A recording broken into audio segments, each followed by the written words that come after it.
Telangana voice news میں آپ سب کا استقبال ہے۔ آئیے نظر ڈالتے ہیں آج کے خبر نامے پر۔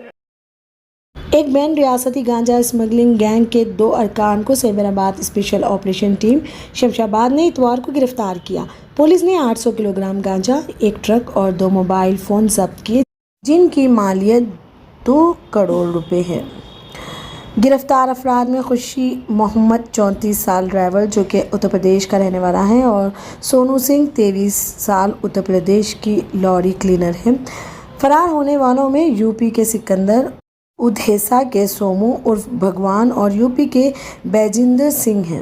سیبرآباد کے police commissioner M Stephen Ravindra نے کہا کہ یہ ٹولہ ORR پیٹا گولکنڈہ چوراہے پر اس وقت پکڑا گیا جب وہ کپاس کے بیجوں کے فضلے کی کھپ سے لدے ٹرک میں چھپا کر اس کی نقل و حمل کر رہے تھے۔ سیبرآباد کے CP نے کہا سکندر اور بیجندر سنگھ نے کچھ دن پہلے سومو کے ساتھ گانجے کا آرڈر دیا تھا۔ کھیپ کی ترسیل کے لیے خوشی اور سونو راجمندری گئے اور ٹرک میں لاد کر بلند شہر کے لیے جا رہے تھے جب وہ پکڑے گئے۔ سیبرآباد کے CP نے کہا اس کھیپ کو گینگ نے دہلی اور اتر پردیش میں منشیات فروشوں کو دوبارہ فروخت کیا تھا۔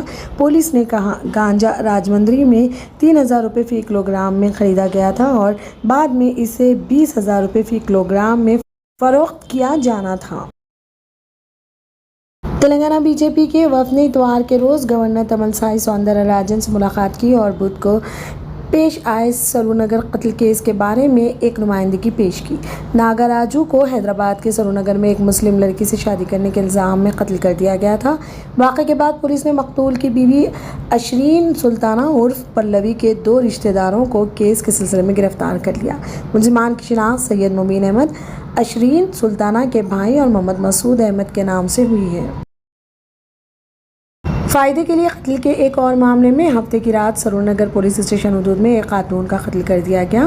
متاثرہ جس کی شناخت 50 سالہ بھو لکشمی کے طور پر ہوئی ہے، اس کے شوہر جنگیا نے اپنی رہائش گاہ پر مردہ پایا۔ پولیس نے کہا کہ قتل کے بعد ان کا بیٹا سائی تیجا مقتول کے زیورات کے ساتھ لاپتہ ہو گیا تھا۔ جنگیا اور لکشمی کو صبح باہر جانا تھا لیکن جیسا کہ سابقہ کچھ دیر تک کمرے سے باہر نہیں آئی۔ شوہر اس کی جانچ کرنے گیا۔ میڈیا سے بات کرتے ہوئے سرونگر کے ڈیٹیکٹیو انسپکٹر ایس روی بابو نے کہا یہ فائدہ کے لیے قتل کا معاملہ ہے۔ لکشمی کے کمرے سے 30 تولے سونا غائب تھا۔ ہم نے ایک رہائشی کمپلیکس میں قتل کی دفعہ 302 اور چوری کی دفعہ 380 کے تحت مقدمہ درج کیا ہے۔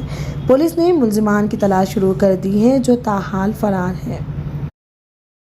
کانگریس کے رہنما اور ویاناڈ کے رکن پارلیمنٹ راہل گاندھی نے ریاست کے اپنے 2 روزہ دورے میں تلنگانہ میں 2024 کے اسمبلی انتخابات سے قبل اپنی پارٹی کی انتخابی جنگ کا آغاز کیا۔ انہوں نے حکمران TRS اور BJP پر حملہ کیا کیونکہ انہوں نے KCR حکومت پر بدعنوان الزام عائد کیا اور انہوں نے مزید کہا کہ ریاست پر راجہ بادشاہ کی حکومت ہے نہ کہ چیف منسٹر۔ گاندھی کے ان حملوں کے بعد آل انڈیا مجلس اتحاد المسلمین AIMIM کے سربراہ اسد الدین اویسی نے گاندھی کو حیدرآباد سے الیکشن لڑنے کا چیلنج دیا۔ انہوں نے طنز کیا کہ کانگریس لیڈر اب ویاناڈ میں بھی ہاریں گے۔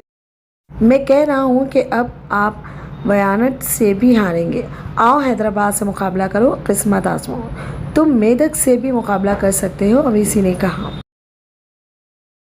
NCP نے اتوار کو کہا کہ اس نے حیدرآباد کے ایک شخص کو گرفتار کیا ہے اور 3.71 کروڑ روپے نقد ضبط کیے ہیں کیونکہ اس نے ایک غیر قانونی انٹرنیٹ فارمیسی کا پتہ لگانے کا دعویٰ کیا ہے جو امریکہ اور کچھ دوسرے ممالک کو منشیات بھیجتی ہے۔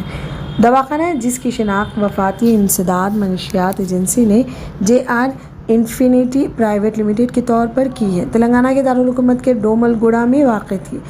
Narcotics control bureau NCB Hyderabad sub zone کے عہدیداروں نے کچھ دن قبل اس مقام پر چھاپے مارے تھے اور نامعلوم کنگ پن کو گرفتار کیا تھا جو مبینہ طور پر غیر قانونی فارمیسی چلاتا تھا۔ اس میں کہا گیا ہے کہ 3.71 کروڑ روپے نقد جن کی شناخت منشیات کی اسمگلنگ سے حاصل ہونے والی رقم کے طور پر کی گئی ہے۔ کئی لیپ ٹاپس، موبائل فونز اور دیگر الیکٹرانک گیجٹس جو غیر قانونی انٹرنیٹ فارمیسی کو چلانے کے لیے استعمال کیے گئے تھے ضبط کیے گئے ہیں۔ فی الحال کے لیے خبرنامہ اتنا ہی۔ دیکھنے کے لیے آپ کا بہت بہت شکریہ۔ اگر آپ نئے ہیں اس چینل پر تو سبسکرائب ضرور کریں اور بیل آئیکن بھی دبا دیں تاکہ ہماری ہر خبر آپ تک پہلے پہنچے۔